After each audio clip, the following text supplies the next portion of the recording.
donne la parole à notre collègue Stéphane Ravier, qui ne figure sur la liste d'aucun groupe, s'il vous plaît.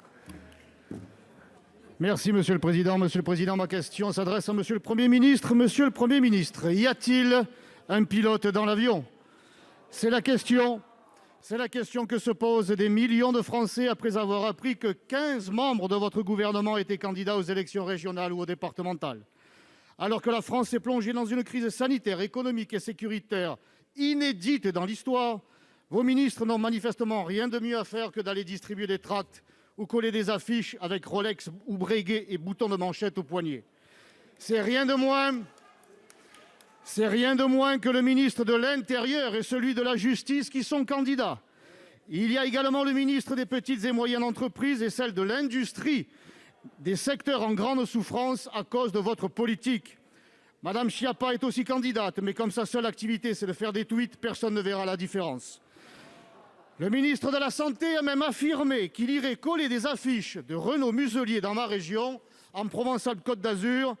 Avec un tel adversaire, Thierry Mariani n'a plus besoin de soutien. Il est assuré de sa victoire le 27 juin prochain. Le Premier ministre lui-même a annoncé l'alliance entre La République En Marche et LR dans ma région. Il n'est plus le chef d'une majorité, il est le directeur d'une campagne du dynamitage du Parti Les Républicains. Et pendant ce temps, des Français souffrent, sont au chômage, dorment dans la rue ou dans leur voiture, se font violemment agresser, y compris les maires de petites communes. Pendant que vous faites campagne et que vous découvrez le pays, c'est déjà ça. Des restaurateurs, des hôteliers, des cafetiers se battent tous les jours pour survivre.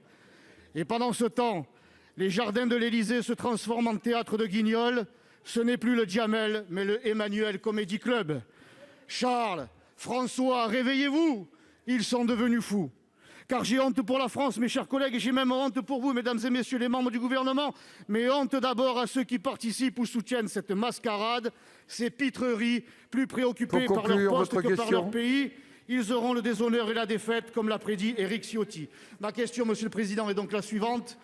Monsieur le Premier ministre, est-ce que vous ne vous sentez pas trop seul à la table d'un conseil, que trop de ministres ont déserté pour aller se promener en campagne électorale ? Pour vous répondre.